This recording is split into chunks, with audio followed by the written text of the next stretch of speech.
यहाँ पे आज मेरे को बैठना है बस। मेरी भी पहली बार में ऐसी फटी थी कि आपका वीज़ा आ ही जाएगा, चाहे आपका एसओपी बहुत अच्छा है तो आपके 1000 यूरो डिडक्ट होते हैं अगर आपका वीज़ा कैंसिल होता है।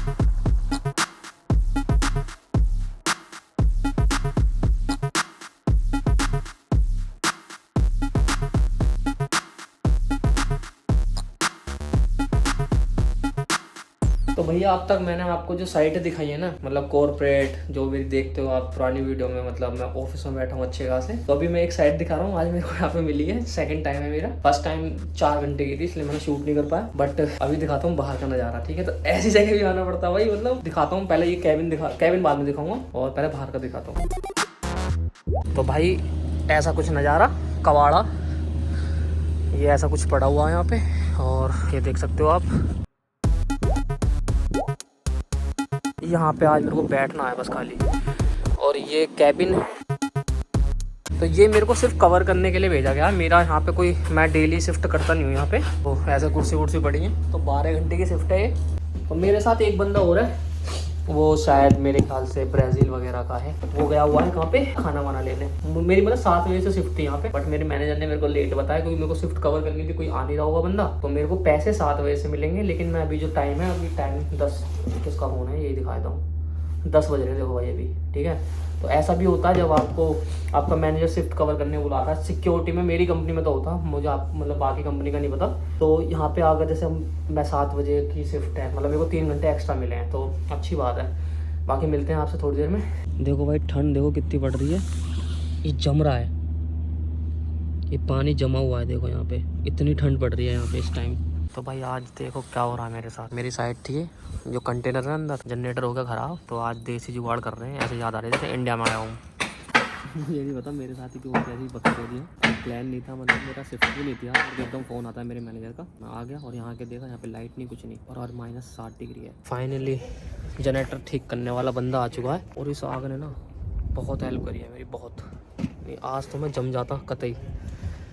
ठीक है, तो अभी भाई मिलते हैं, अगर सही कर देगा फिर खाना लेने जाऊंगा, क्योंकि भूख भी लग रही है, सुबह से कुछ खाया नहीं है। क्या है, और आज मंगल हो रहा है, तो आज मैं ना अंडा खा सकता ना कुछ, तो इसलिए वेजिटेरियन ढूंढ के लाना पड़ेगा कुछ ना कुछ। बड़ा तरस आता हो ना मेरे पे, कहाँ का काम करता हूँ मैं, बट करना पड़ता है। तो अब करते हैं कुछ इन्फॉर्मेटिव बातें। तो काफ़ी क्वेश्चन आते हैं वीज़ा को लेके, कि मतलब कंफ्यूजन रहता है, जब मेरे को भी था जब मैं अपना वीज़ा अप्लाई कर रहा था, कि अगर हम जैसे किसी कॉलेज के लिए अप्लाई कर रहे हैं, सपोज डीबीएस या एनसीआई, अगर हम उसकी ट्यूशन फीस जमा कर देते हैं जैसे 12,000 यूरो 11,000 यूरो, तो क्या गारंटी होती है कि वीज़ा आएगा ही आएगा? ये क्वेश्चन बहुत होता है। तो देखो इस बात की कोई गारंटी नहीं होती, क्योंकि फीस एक अलग चीज़ है। फीस ना एक वीज़ा रिक्वायरमेंट है, ना कि आपका कोई मतलब गारंटी नहीं है कि आपका वीज़ा आ ही जाएगा। तो फीस तो आपको जमा करनी ही होती है वीज़ा से पहले। कुछ काउंसलर होते हैं जो बोलते हैं कि आप हाफ फीस जमा कर दो और हाफ आप वहां जाके दे देना। तो देखो इस केस में मेरे को इतना आइडिया नहीं है, बट मैं सोचता हूँ कि इस केस में आपकी फाइल थोड़ी ना वीक हो जाती है। अगर उनको थोड़ा भी लूप होल दिखेगा ना, वो आपकी फाइल रिजेक्ट कर देंगे। बट इन केस अगर आपने पूरी पेमेंट दे रखी है, आपके सारे डॉक्यूमेंट अच्छे हैं, मतलब आपने फाइनेंस, आपका वर्क एक्सपीरियंस है, कुछ भी A to Z, अगर आप फ्रेशर भी हो, आपने अपने आप को जस्टिफाई किया है कि भाई जो मैं फलाना कोर्स लेना चाह रहा हूँ वो मेरे फ्यूचर के लिए अच्छा है, आपका एसओपी बहुत अच्छा है, आपका जो मतलब फाइल लगने का चांस होता है वो बहुत ज्यादा होता है। लेकिन आपका ट्यूशन फीस से कोई लेना देना नहीं होता कि आपका वीजा आएगा ही आएगा। एक तो वीजा रिजेक्शन का, और भैया जो जिनका वीजा रिजेक्ट होता है, ठीक है, मोस्टली केस में जितना मैंने अब तक ऑब्जर्व करा, मेरे पास जितने मैसेज आते हैं, वो या तो उनका फाइनेंशियल नहीं होता, या फिर उनका ईयर गैप होता है, और वो जो कोर्स कंसीडर करते हैं, जैसे कि सपोज करो आप कॉमर्स बैकग्राउंड के हो, आपको 4 साल का गैप है, और आप डेटा एनालिटिक्स या ऐसे कुछ कोर्स में अप्लाई कर रहे हो, मतलब कोई रिलेवेंट नहीं है आपका कोर्स, मतलब आपके पुराने बैकग्राउंड से कोई मतलब आपके पुराने बैकग्राउंड से मैच नहीं कर रहा आपका जो नया कोर्स आप लेना चाह रहे हो, तो उस केस में भी आपका वीजा रिजेक्ट हो जाता है। और जो गलती होती है, जो खुद फाइल लगाते हैं पहली बात तो यार देखो, स्टूडेंट वीजा के लिए आप किसी काउंसलर को पकड़ो, क्योंकि कोई पैसा चार्ज नहीं करता। अगर आपका काउंसलर आपसे पैसा चार्ज कर रहा है तो भाई वो उसके पास मत जाओ, ठीक है। इनको कॉलेज से मिलता है कि अगर आपको काउंसलर की हेल्प चाहिए, कुछ भी चाहिए, एक तो मेरे डिस्क्रिप्शन में लिंक पड़ा हुआ है, वहां जाकर आप फॉर्म फिल कर दो, जिन्होंने मेरी फाइल लगाई थी उन्हीं का वो है रेफरेंस, या फिर आप मेरे को इंस्टाग्राम पे डायरेक्ट मैसेज करो, मैं उनका आपको लिंक दे दूंगा। तो जो एसओपी वगैरह होता है वही आपका मेन चीज होती है, मतलब आपको जस्टिफाई करना पड़ता है कि भाई ये जो कोर्स है मेरा फलाना मेरे बैकग्राउंड से मिलता है, आगे फ्यूचर में मैं इसको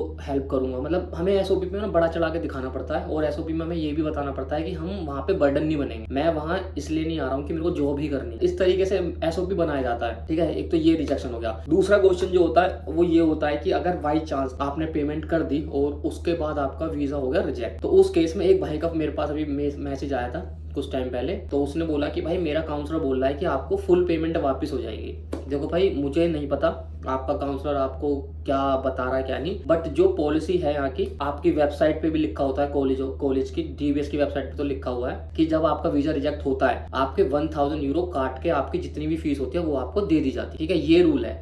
तो आपका फुल एंड फाइनल पेमेंट कभी मतलब वापस नहीं होता, आपके 1000 यूरो डिडक्ट होते हैं अगर आपका वीज़ा कैंसिल होता है तो, और आप अपनी प्रोफाइल को मतलब अपनी फाइल को आगे के लिए डेफर नहीं करवाना चाहते। और जो एक और क्वेश्चन इससे रिलेटेड कि जब आपका ऑफर लेटर आता है किसी भी कॉलेज का, तो काउंसलर बोलता है कि भाई 500 यूरो में आपकी सीट बुक होगी। तो इस केस में ना काफी लोग डरते हैं। डरना लाजमी है, मेरी भी पहली बार में ऐसी फटी थी। तो मैंने भी जिन लोगों से मैं बात करता था लिंक्डइन पे या कहीं भी आयरलैंड के लोगों से, तो मैं उनसे पूछा, मैंने उनसे पूछा कि भाई ऐसे मेरा काउंसलर 500 यूरो मांग रहा है, क्या मैं दे दूं? तो उन्होंने बोला कि दे दो, कोई दिक्कत नहीं। ये एक सीट बुकिंग होती है, जैसे कि अगर आप अप्रैल में अप्लाई कर रहे हो, आप सितंबर इनटेक के लिए अप्लाई कर रहे हो, तो आपकी सीट बुक हो जाती है। अब उस केस के बाद आप अपना वीजा प्रोसेस स्टार्ट करते हो, फिर पूरी पेमेंट देते हो, तब आपका जो भी ऑफर लेटर वगैरह होता है वो आ जाता है। तो ठीक है, ये 500 यूरो देने में घबराओ मत, ये देना सही है। तो ये 3 क्वेश्चन थे जो मैं इस वीडियो में कवर करना चाह रहा था। तो अगर आपको वीडियो अच्छी लगी हो तो भाई लाइक कर देना, अच्छी ना लगे तो सब्सक्राइब कर देना, और बाकी इंस्टाग्राम पे फॉलो कर लो, जितनी भी आपकी क्वेरी होती है, ठीक है, वो सब का जवाब मैं देता हूँ इंस्टाग्राम पे, ठीक है। आपकी जो क्वेश्चन थे वो मैं हर वीडियो मैं अपनी वीडियो में कवर करता हूँ, ठीक है। तो मैं कहीं अपनी तरफ से कोई क्वेश्चन नहीं ला रहा, जो क्वेश्चन स्टूडेंट के रहते हैं वही सिर्फ मैं बता रहा हूँ, और मेरी आंखें सोई सी लग रही हैं तो इनको इग्नोर कर दें। तो चलो भाई, मिलते हैं नेक्स्ट वीडियो में, जब तक के लिए अपना ख्याल रखिएगा, मिलते हैं आइलैंड आगे, ठीक है, चलो।